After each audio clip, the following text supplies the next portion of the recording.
Hi all, this is Skate, and this is the Backchat 25T AP. It's in Blitz as the Tier 9 French light tank, however, it's a medium tank in reality. But it does have light tank characteristics in Blitz, so you'll see I'm using it straight away to go up to the bush, light up all the reds as they come up this direction. Now in theory this lets my team know where to position themselves in preparation for where these guys are moving. That is a theory, of course. Not everybody uses the information you give them by spotting. But, in theory, again, it does give your team that bit of an advantage. And I find it's little things like that which can make or break a lot of games. So at the start of every game, the best recommendation I can make for this tank is use your mobility and your camo and your view range to light up the enemy for your team. And then get back. You don't want to be the target, the only sole target. Now what I'm doing here is I was trying to wait until I could see all the guns facing the other way, there was nobody shooting at me, and my aim was to pop over this ridge and unload my clip. Quite obviously, by the fact I've lost over half my health, that didn't go to plan. So that's a mistake on my behalf. I should have gone over the ridge. Well, in theory, like I said, timing it so nobody was pointing my direction, but as soon as they did start pointing my direction, I should have pulled back straight away. Now this is a bit more of an advantageous situation. If he gets one shot into me for my 3 shots into him, that's the sort of trade-offs you want with this tank. You don't want to be trading the same amount of alpha constantly. It's just going to get you absolutely obliterated. So when there's other mediums up against me, that is the one thing I will try and do. Is if I can come out to take one shot off them in exchange for my 930 hit point clip, then I'll do that. If I can't, it's not worth doing.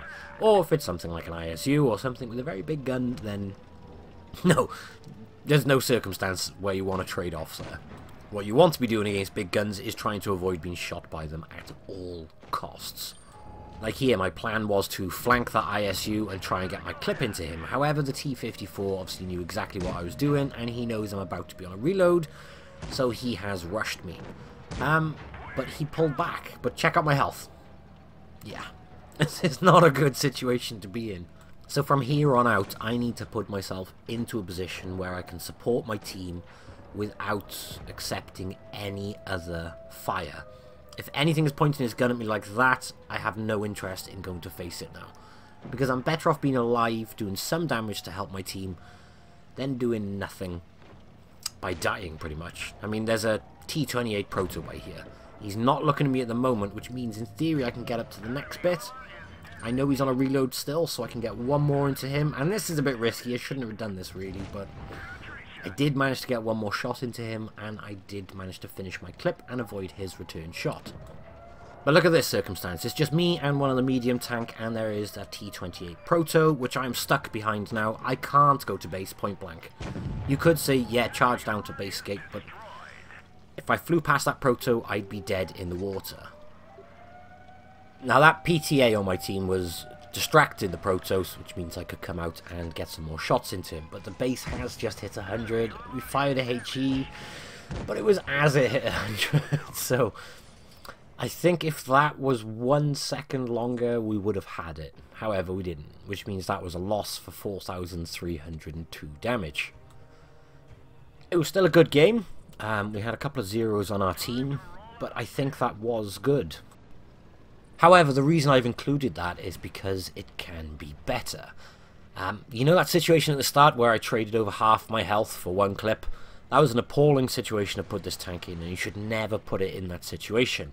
If I didn't put it in that situation, I could have afforded to take one shot from that proto as I was flying past to go down and reset the cap. So that was entirely my fault as far as I'm concerned. Don't get me wrong. You could say, yeah, there's people on the team who could have done a lot more than 0. However, there's more I could have done in that circumstance also. If I didn't waste my hit points right at the start, I could have afforded that shot from the proto to get past, and I would have reset the cap just in time. And that is actually going to be the trend of this video. Basically, what you're going to be seeing is several high damage games, all defeats, because they highlight for me what's very strong about this tank and also where I've made mistakes in using this tank, because the reality is, this tank is very, very fragile. However, in the right circumstance, it can be devastating. I mean, take the circumstance we're in here right now. I didn't go to A because I would have gone by myself, and I would have been absolutely obliterated by the tanks which did go that direction. So my logic at this point was, if I get up behind these buildings, I can spot for my team, which in theory gives an advantage over this side of the map. So hopefully if we push this side, knowing that they have less tanks, well, it could really, really help to change the difference. Well, change the way the battle goes on this side. Yeah, I have no idea what happened with that shell. You can see what I'm aiming for here, though, is I'm trying to go for track shots then. When I knew I wouldn't get a reliable track shot then because of the angle, that's when I went for the side of the turret. And I know this tank's behind me, and I'm being very, very cautious as to what is behind me. However, there's no point, again, me rushing those tanks because I'll be very weak in that circumstance because I'll be the only person being shot at. I mean, really, there's an RU and a Leo PTA over there. If I went after both those tanks, well, I'm going to get one clip off for, like, what, 900 damage, and then they're just going to waste me. So that's, like, a big no-no circumstance. What I'm trying to do here is go behind the T-30, so that T-30's now got to fight on two flanks, which means, in theory, I can quite comfortably get my clip into him, or someone else can take shots. However, this T-44 comes chasing me down. I bounce one shot on the front of his tank, and then get round the back, and we do manage to finish him off with our clip. Now, at the time, that T-30 was engaged by the Greens on my team. However, my team's now been engaged by the RU and the Leo, which are on the flank. So this T-30 has now turned his attention to me. Now, because of how close he is, there's no way I'd get away in time without taking the shot. I would have turned my butt to him to try and run away. I wouldn't have got very far without him managing to catch me and potentially put a HE into the rear end of my tank, which is just... yeah, that would be me done. So instead, I stayed frontal to it, and, well, he used AP, thankfully. Now, this is a 3-on-3 situation, but they are winning on the cap points. So I really, even though I'm on low health, I need to get stuck in and help my team. Now, I'm looking at this guy by here, thinking, can I clip him? I'm going to have to go for it, or even just provide some form of distraction. So I'm going in an attempt to clip the guy, and we do clip him. Which means there's one tank out, which is the beauty of the clip on this thing. Now, that Leo PTA should have gone for me. However, he's turned his attention to the E75 on my team. Which means I've got 3 shots into the flank of that guy, and in theory, we should be able to address him quite quickly. However, I tunnel visioned on that guy. And the RU-251 quite comfortably rammed me, and the points from killing me finished off the match.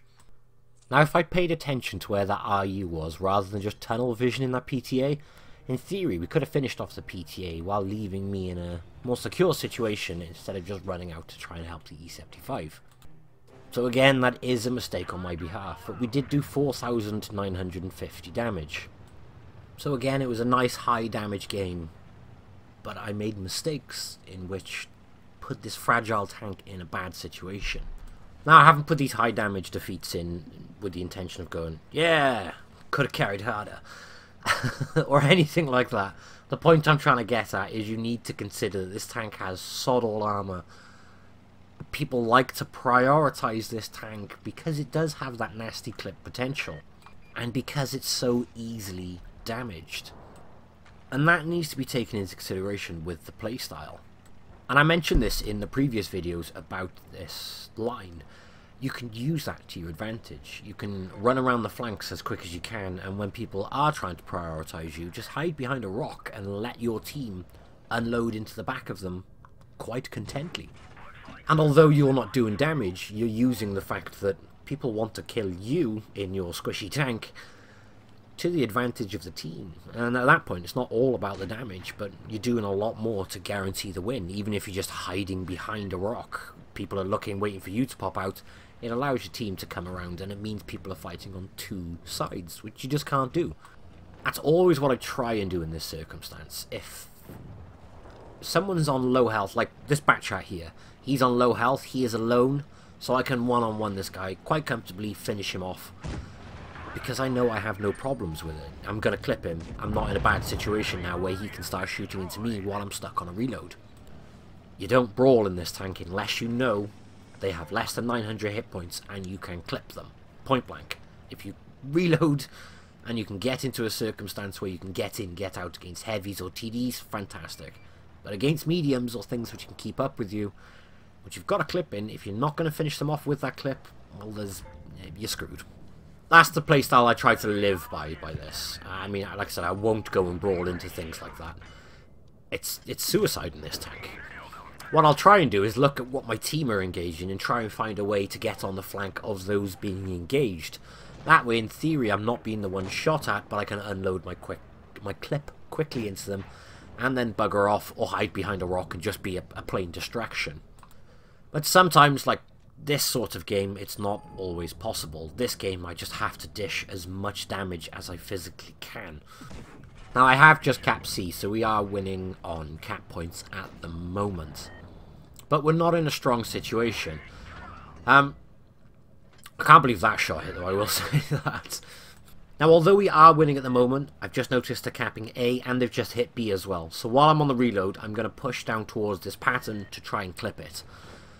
However, I can't stay next to the pattern while doing it because there's tanks on the left which could shoot at me, which I noticed. So I'm going to try and unload and go up the hill. However, because I'm not paying proper attention, I don't go up the hill correctly. I ramp up the wrong way.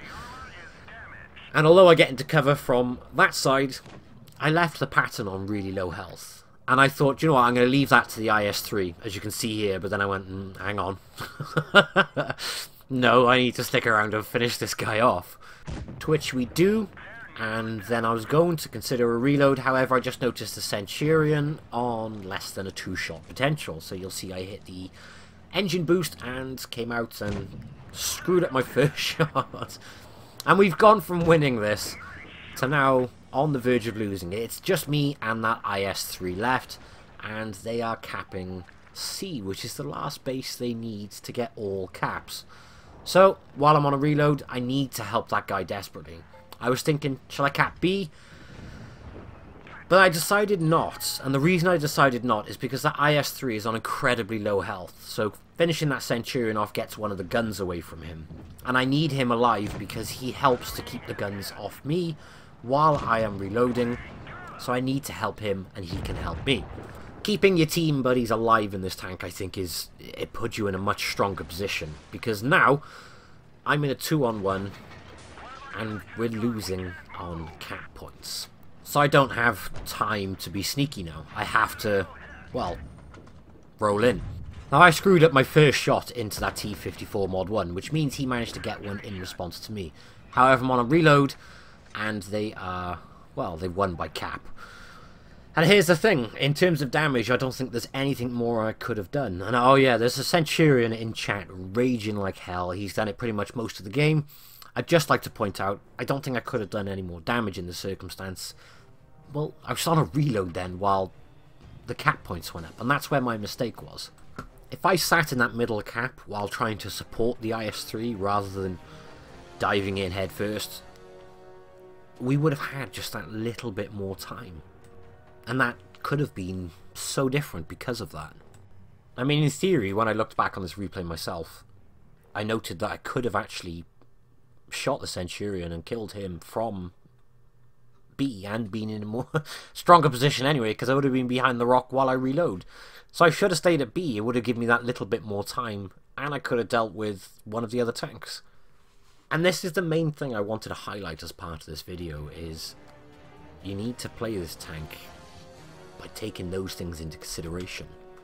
Now, under no circumstance am I trying to say camp. Do not camp in this tank. If you camp in a light tank, no, just don't do it. The start of the game, the idea is to get up, spot for your team, which helps massively, and then try and work your way back so the team engage and then work your way onto the side. Or if you're against mediums, be the support tank for your mediums. Or even better, while you're going in for a clip in, roll in head first, be a distraction, and then bugger off while your mediums re-engage. I am probably going to do another video on this tank, as I do really enjoy it. With this one though, I just wanted to highlight the fact of you need to remember to cover yourself during reloads and not trade off too much for your clip. Thank you all for watching, and I'll catch you in the next one. Bye bye.